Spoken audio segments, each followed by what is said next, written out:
En unos instantes vamos a hacer unos breves comentarios y luego creo que podría ser bastante útil escuchar sus preguntas para efectos de poder hacer más interactiva el presente Cineforo. Seguro que deben tener alguna curiosidad sobre algunos aspectos que la película ha presentado. Em, entonces, mientras viene Juanito, hay una... Esta película, si se dan cuenta, menciona el Tenso Kyokun, ¿no? O sea, la guía del cocinero. Y efectivamente ese libro lo escribe Doyen Senji, ¿no? Si alguien lo ha visto en alguna ocasión o lo ha revisado, se dará cuenta que la película se basa mucho en ese libro. Por ejemplo, esta escena cuando conoce al monje chino, que es un tenso, que es un cocinero, ¿no? En el camino, está modificada, porque en el libro de Doyen, del maestro Doyen Senji, en realidad cuenta que se conocen en un barco, ¿no? Entonces, en un barco japonés, ¿no? Que llega a China, y allí conoce al monje, ¿no? La otra escena en la cual sí ya es prácticamente idéntica al libro, ¿no? Eh, no sé si se han percatado que en el momento en que le dice, pues 2, 3, 4, 5, está secando hongos, ¿no? Y efectivamente el maestro Doyen Senji en este libro señala que ese es el instante en el cual ve por segunda vez al monje chino. Eh, entonces, como les decía, esa va a ser la mecánica, unos breves comentarios y por favor escuchar sus preguntas para hacerlo mucho más entretenido. Juanito, comentaba con el público asistente que esta película pues se basa en el libro del Tenso Kyoku, ¿no? Hay muchas escenas que son tomadas prácticamente ad literam de este texto. Incluso cuando habla de las tres joyas, así termina el libro, ¿no? Justamente Doyen Senji explica de manera mucho más amplia eh, eh, estos tres conceptos que menciona la película. Y un comentario adicional de mi parte, si se dan cuenta, cuando empieza la película, inicia con el pedido de su madre, ¿no? De que se libere de todo este sufrimiento, ¿no? Si se dan cuenta, ese es un poco el formato arquetipo de muchos que persiguen esa liberación. Por ejemplo, el mismo Siddhartha Gautama, ¿no? El Buda histórico. Acuérdense que el Buda histórico eh, hace lo que hace precisamente porque se da cuenta de la realidad, las nobles verdades, ¿no? Existe la muerte, el sufrimiento, la enfermedad. Y entonces inicia toda esta travesía en pos de liberación, ¿no? Y su aventura es la que nos ha obsequiado el budismo, ¿no? Y Doyen hace un camino semejante, si se dan cuenta, ¿no? Entonces, eh, y bueno, y también no solo en budismo, en otras vías sagradas siempre hay ese tipo de viajes y ese tipo de decisiones, ¿no? Cambian los nombres nada más. Juanito, por favor, tus comentarios. Sí, gracias.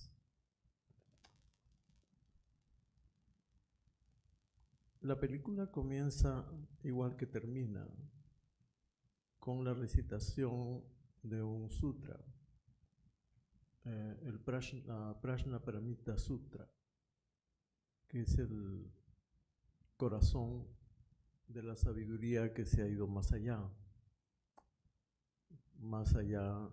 de la vida y de la muerte.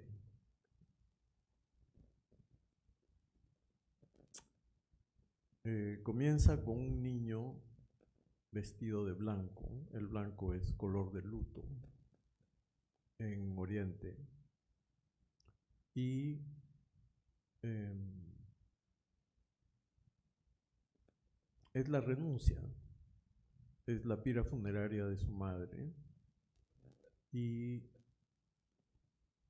ahí comienza a perder el cuerpo-mente. Esta es una frase clave de la película y de la enseñanza. El ser humano está compuesto de cuerpo y de mente. cuando el ser humano muere, se separa el cuerpo y la mente, se separan. Pero eso puede suceder antes de morir. Debe suceder antes de morir, cuando muere el yo. O se sigue usando el yo, pero ya no es relevante. Cuando se conoce la verdadera naturaleza del Buda, la verdadera naturaleza de la mente. Hay unos diálogos interesantes porque hay otras escuelas de budismo que son mencionadas. Por ejemplo, desde el comienzo, Dogen dice que no tiene sentido renacer en el paraíso del Buda Amida. Se refiere a otra escuela, la escuela de la tierra pura.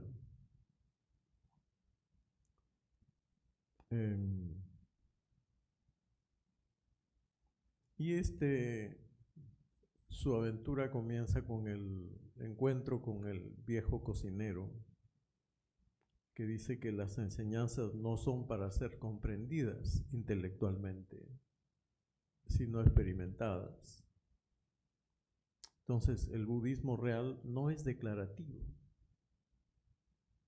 Cuando le preguntan cuál es la verdadera naturaleza del ser, dice ojos horizontales, nariz vertical,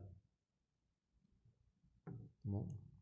Entonces, y lo más importante de todo es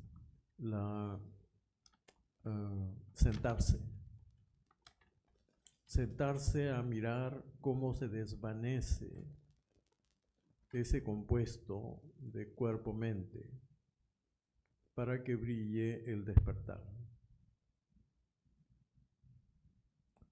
En el budismo todo es evidente, le dice el cocinero, el viejo cocinero.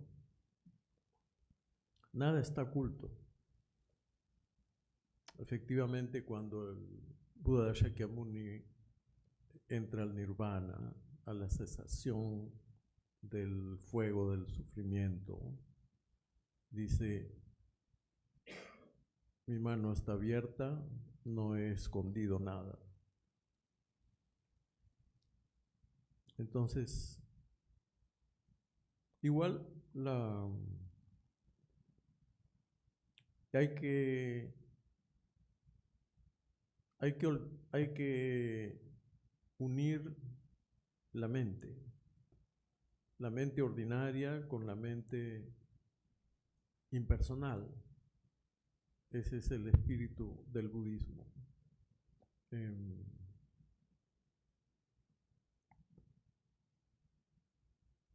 Y es como ver la luna, ¿no? Siempre veremos la misma luna, porque es la misma mente. Entonces, en este encuentro que tiene con su maestro en China, hay una enseñanza de mente a mente. Es en silencio, nadie dice nada. Hay tres tipos de enseñanza. La enseñanza oral, donde se explica. La enseñanza simbólica, cuando se hace algo que significa algo. Y la enseñanza de mente a mente, donde no hay palabras. Es una transmisión directa. Por eso él dice: he regresado con las manos vacías, es decir, con la mente despejada, ¿no? El Buda está en tu interior, pero no es fácil encontrarlo. solo nos sentamos para encontrarlo. Y eso es todo. Bien, tendríamos mucho más que decir sobre detalles interesantísimos de la película, pero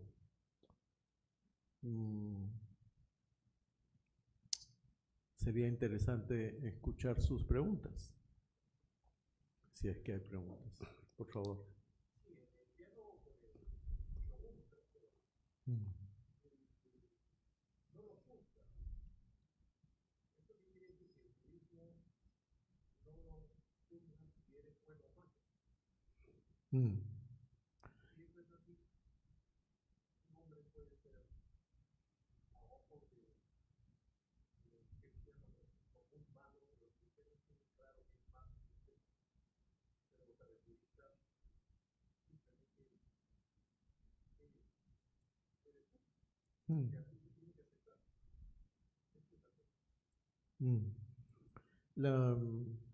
En el budismo no existe ni lo bueno ni lo malo en sí mismo. Todo está vacío de realidad porque es solo una apariencia. Solo importa el estado de presencia. Ya que menciona el cristianismo, me gustaría citar al catecismo cristiano. Cuando define infierno. Entonces, en el infierno no hay llamas, no hay demonios. El infierno consiste en estar privado de la presencia de Dios. Aquel que hierra en el blanco, que es Dios, está en pecado.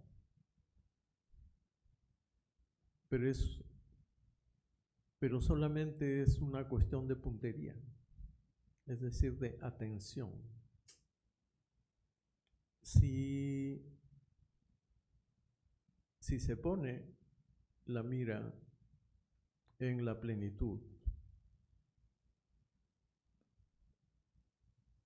todo está completo, no falta nada y todo está perfecto, ¿no? Por eso florece en la primavera,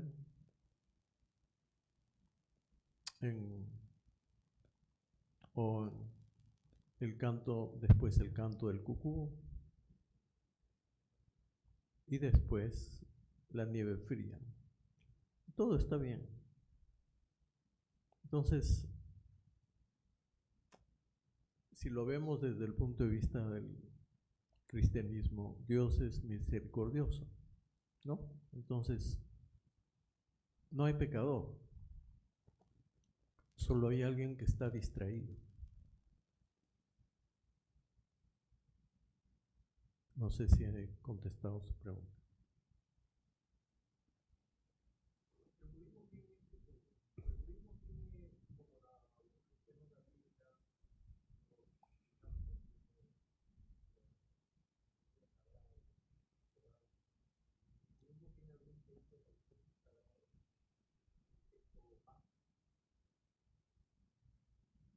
Bueno, digamos que si uno quisiera tener un compendio breve, podría leer un libro del Theravada, ¿no?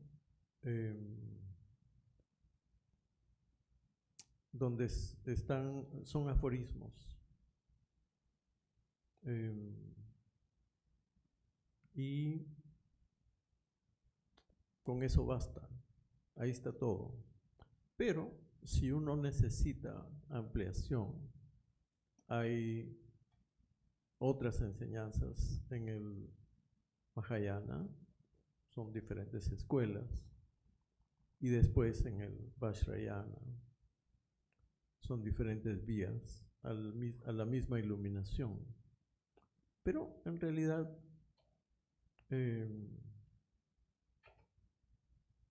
lo más importante es el silencio. Entonces, los textos son para satisfacer la sed intelectual del yo, de la mente operativa que quisiera comprender algo. Pero no hay nada que comprender. Solo hay que abrirse y descubrir lo que ya está ahí. Porque si yo comprendo algo, eso sería nuevo. Entonces, quizás más que comprender es cuestión de ver, ¿no? Ver lo que ya está ahí, en el ser, en el propio ser, en el ser de todos los seres, de todos los seres vivos, ¿no? Por eso la madre le dice que encuentres el paraíso en esta vida.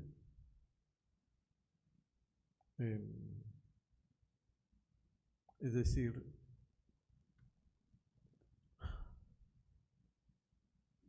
más allá del bien y del mal, cuando Dios le recomienda a Adán y Eva no comer de la fruta del bien y del mal, le está pidiendo que conserve su visión no dual.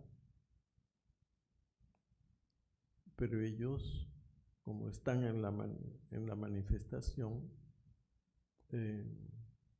comen de la dualidad y aparece el bien y el mal.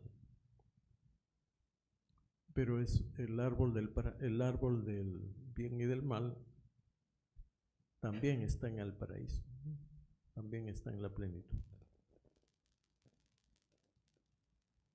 Creo que había una pregunta ahí atrás.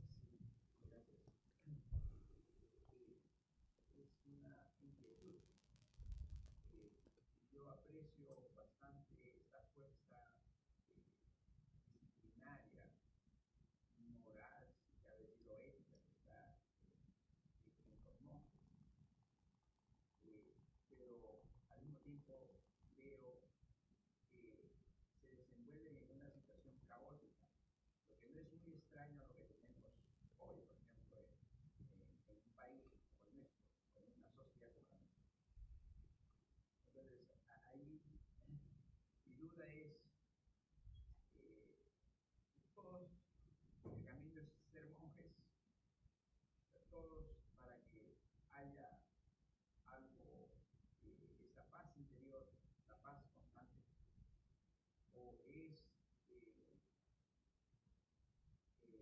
tener un grupo privilegiado que sea un ejemplo, no privilegiado, ¿no? Pero un grupo que tiene esa fuerza, que no tenemos el resto. ¿Cómo es esta? No comprendo la perspectiva. Todos tenemos la fuerza, solo que no la usamos. Hay personas que se sienten llamadas a dedicar toda su vida, ¿no?, a ese encontrar. Uso ese verbo en vez de usar el verbo buscar, ¿no? Entonces no hay búsqueda, hay encuentro. Entonces, porque cuando hay búsqueda es el yo el que busca. Entonces, lo interesante del budismo es que no es solo para monjes, sino para todos los seres.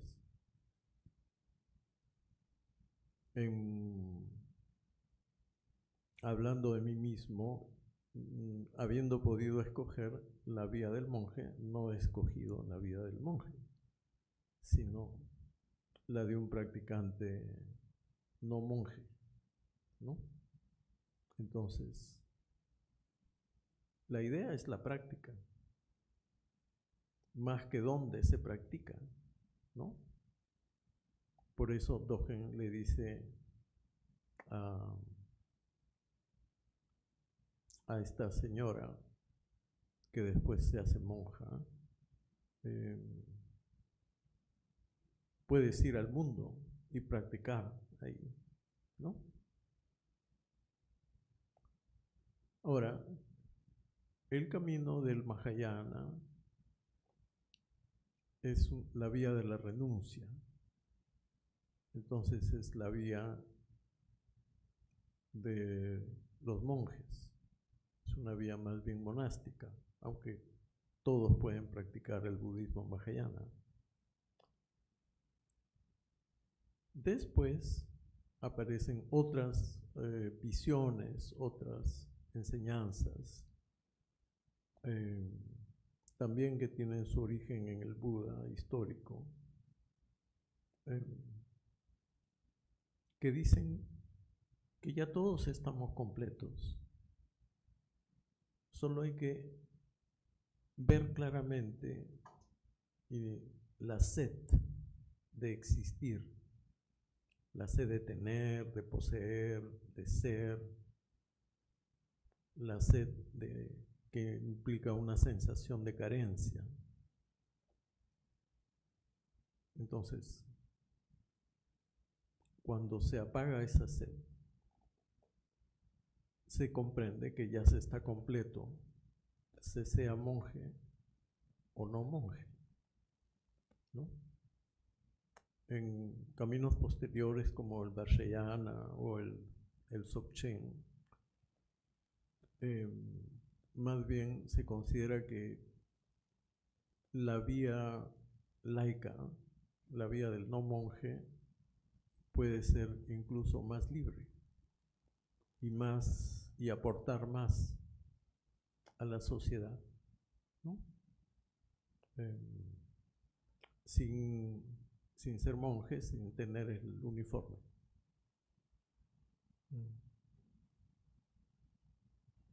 Si me permites adendar antes de la pregunta, quizá lo que pasa es que en un monasterio ya hay toda una estructuración y además hay un apartamiento, digamos, de la vida cotidiana y real, ¿no? Los monjes están protegidos en su monasterio, tienen alimento, como es un poco el móvil de uno de los personajes de la película, ¿no? Además tienen prácticas ya establecidas. Entonces, en realidad, allí la práctica, aunque suene extraño, es más simple que en la vida diaria.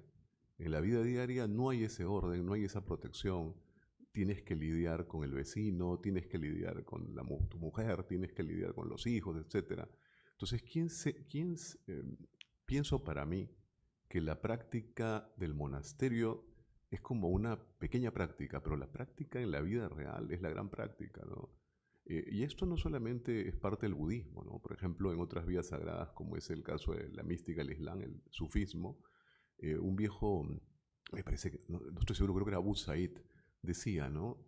¿Quién es un santo, no? ¿Quién es un amigo de Dios? Es alguien que está comprando en el mercado, es alguien que se está riendo contigo, pero en todo momento está en la presencia de Dios. Entonces, ¿quién pone y quita? Pero eso del monasterio es una opción, pero no necesariamente, aunque parece, por lo que han visto, ¿no? No necesariamente ni la mejor ni la más intensa, ¿no? Ahora sí, mil perdones, salió una pregunta. El señor antes estaba aquí adelante y después, por favor. Gracias. Modo de comentario, en realidad. Pensando en la película Una chica en casa, la realización de la práctica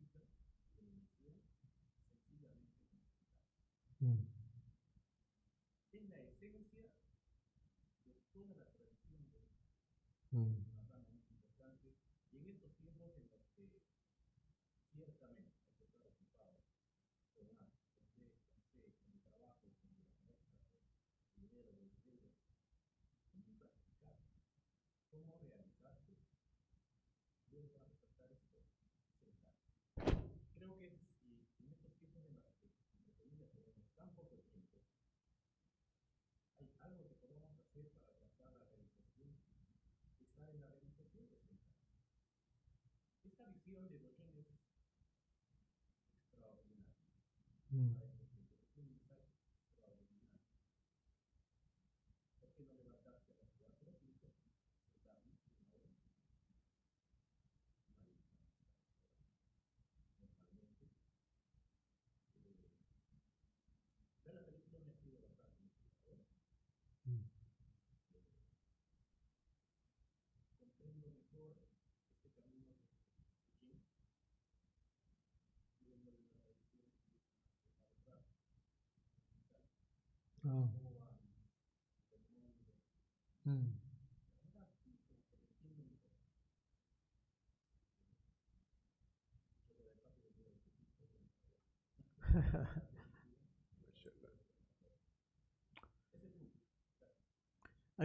Hay que acordarse que el Buda mismo enseña, el Buda histórico, dice, cuando el monje se sienta, él se sienta. Cuando el monje come, él come. Cuando el monje se echa, él se echa. Es decir, hacerlo completo, cada cosa, en presencia, ¿no? El uso de los koans es maravilloso. Que tiene el objeto de romper la mente, ¿no? Romper la unión de mente-cuerpo, romper la dualidad, ¿no? Porque es como un enigma sin solución, ¿no? La solución está en el insight, ¿no? En la comprensión interior. No está en la comprensión del koan. El koan es un pretexto, una ayuda, ¿no?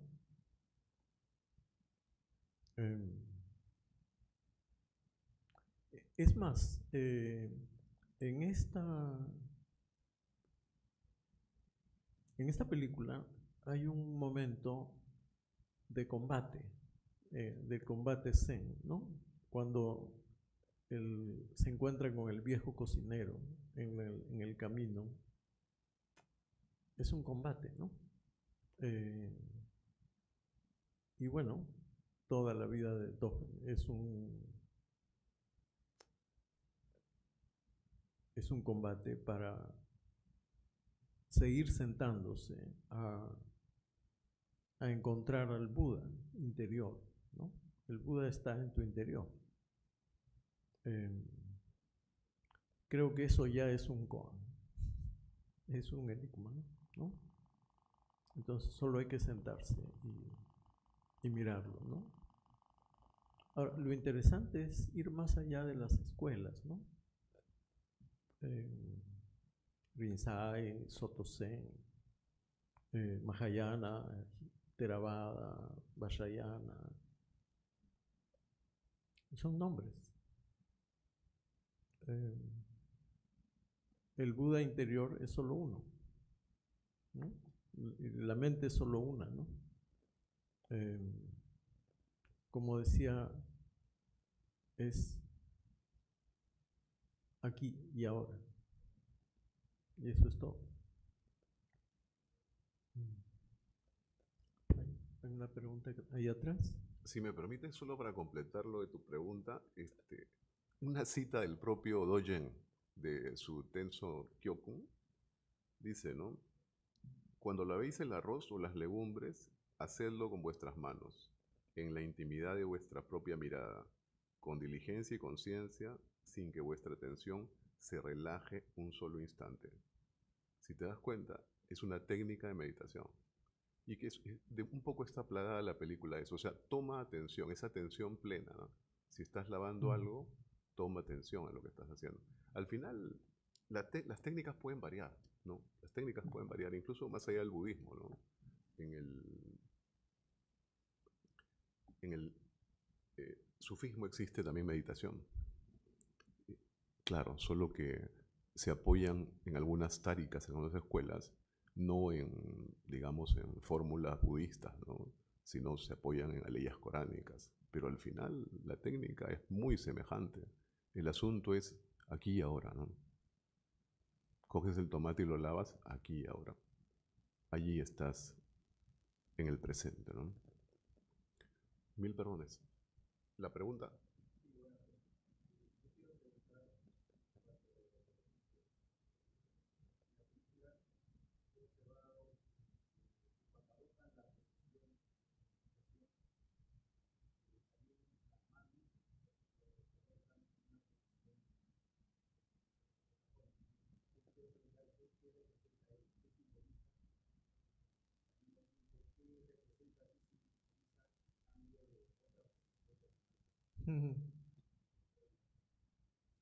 Claro, eso simboliza la estabilidad de la mente. Lo importante ahí son los pulgares. Si los pulgares están hacia arriba, hay tensión. Entonces la mente está agitada. Si los pulgares están hacia abajo, el practicante está con sueño, está durmiéndose, ¿no? Entonces es la estabilidad, la mente estable, ¿no? En la presencia. Y por eso el monje, el abad en China, se saca el zapato y le da un zapatazo al practicante que está durmiendo, ¿no? Entonces no está en la presencia. Ahora, regresando al catecismo, si no estamos en presencia de Dios, aquí y ahora, no solo estamos dormidos, estamos en el infierno, ¿no? Entonces,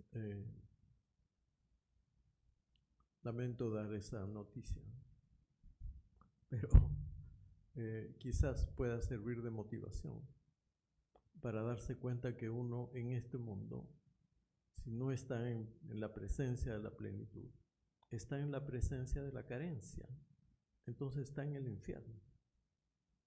Entonces su mente, ni siquiera sus pulgares se tocan, ni siquiera hay mente. Uno es esclavo de la mente, ¿no? Uno está gobernado por las pasiones y entonces se da el sufrimiento, ¿no? Entonces, lo interesante es que cuando uno lava las verduras, está lavando las verduras. Y entonces eso es tener la mente estable. Es como si los pulgares estuvieran rectos, ¿no? Es decir, es una especie de acción ritual.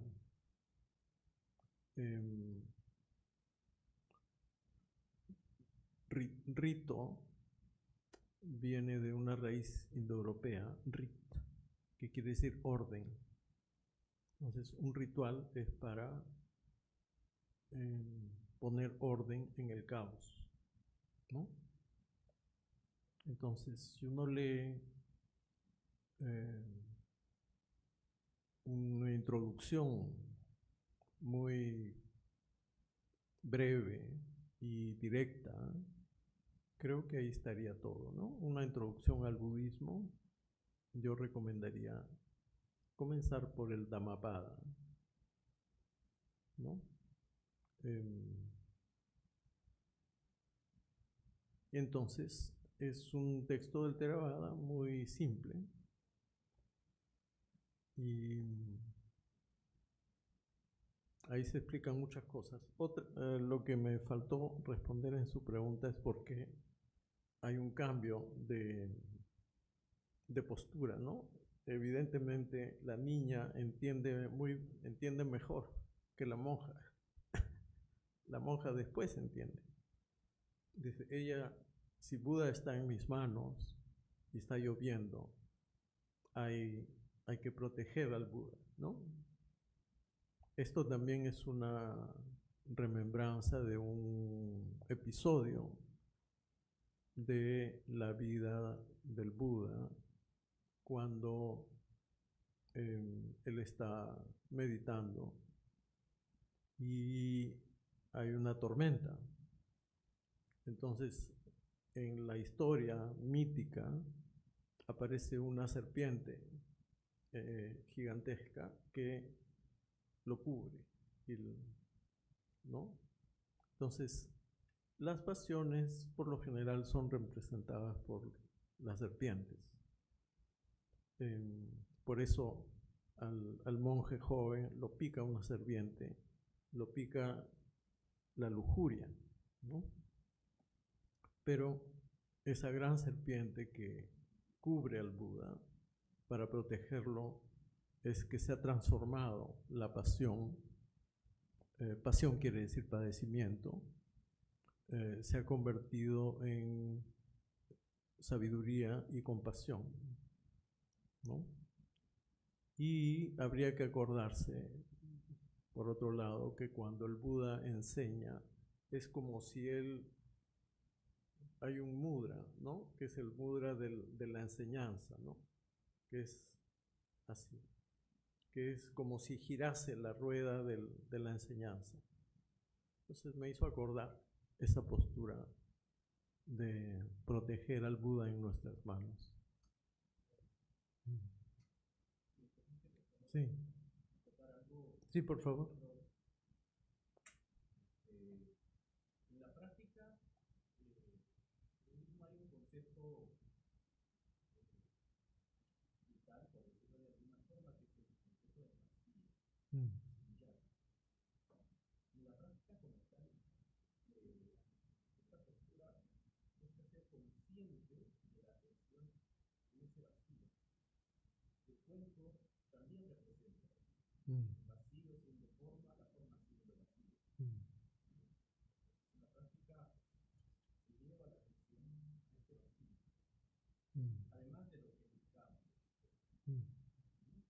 se llaman montañas, valles, con un símbolo de esa figura que tenemos en común. Entonces yo quisiera proponerles una práctica muy sencilla. Si por un momento ustedes, por favor, pudiesen olvidarlo todo, desenfocar su mirada,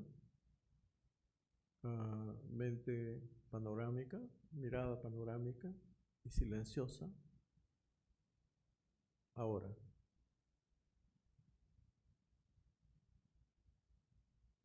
Muy bien. ¿Qué había en su mente?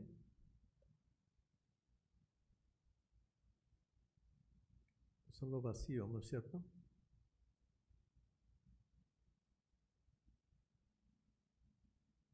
Si alguien ha visto algo, tiene que seguir sentándose.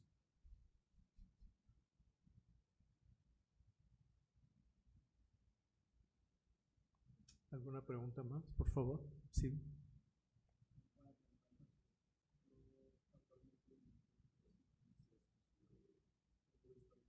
Ajá.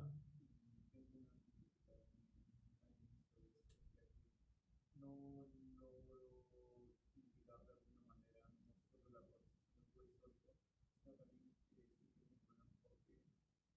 encuentro, o sea, no encuentro si hay una relación exacta, no solo del budismo, sino también la representación del Buda como una imagen religiosa del budismo y también como un concepto de la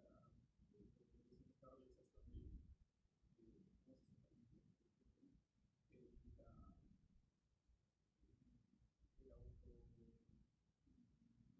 no sé explicar bien, pero es un concepto de autosuficiencia, de iluminación, exacto, iluminación para la verdad. Ujú. No sé cómo ustedes tal vez tienen más experiencia en ello, podrían ayudar con esta dificultad. ¿Usted se refiere a un problema iconográfico de la representación del Buda? ¿O?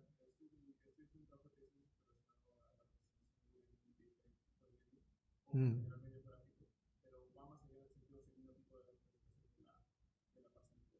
Ok.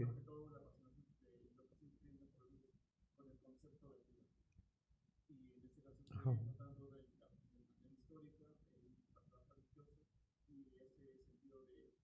De superación personal, el sentido más filosófico de la personal.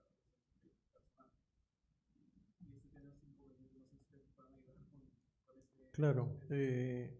Es interesante estudiar la iconografía del Buda, ¿no? De la imagen del Buda.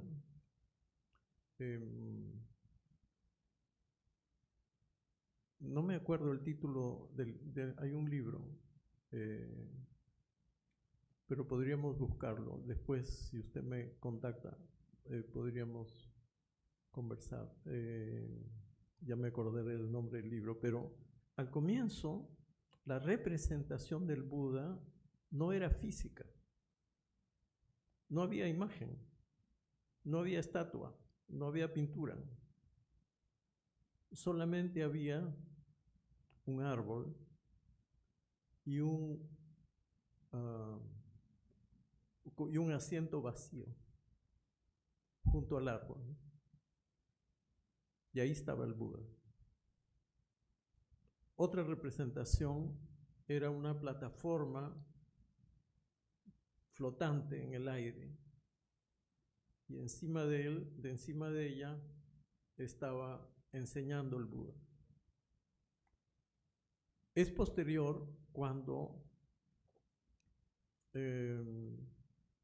los devotos, los practicantes, dicen: quisiéramos tener una imagen tuya, porque cuando ya no estés queremos recordarte, pero nos es muy difícil representarte cuando un artista quiere dibujarte, ¿no?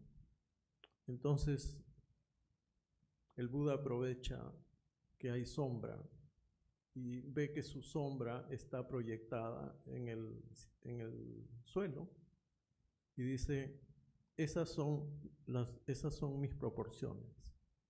Entonces copien las proporciones de esa sombra y eso pueden usarlo como una representación. Pero esa representación no es el vacío, ¿no? Por eso no hay imagen, hay que olvidar al Buda, ¿no? Por eso hay una frase en la película que dice: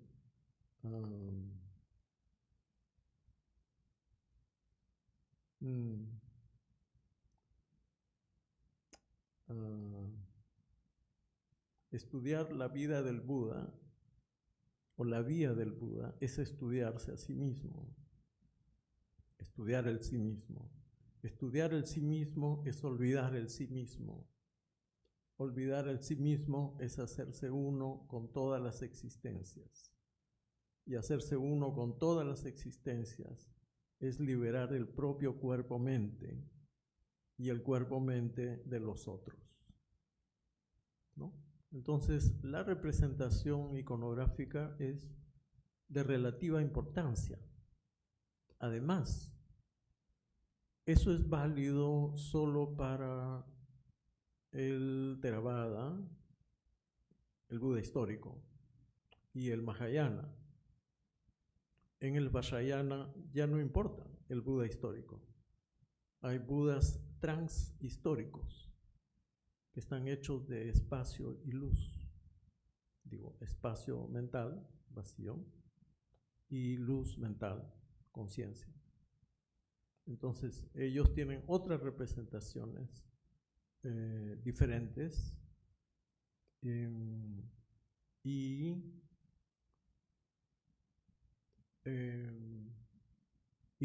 incluso de diferentes colores, porque son representaciones que están en la mente, son arquetípicas, representaciones arquetípicas, ¿no?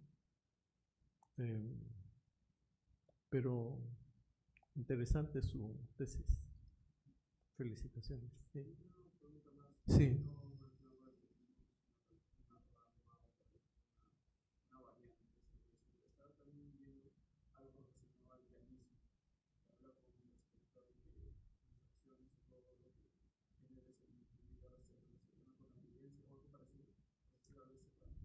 El jainismo es una religión fundada por un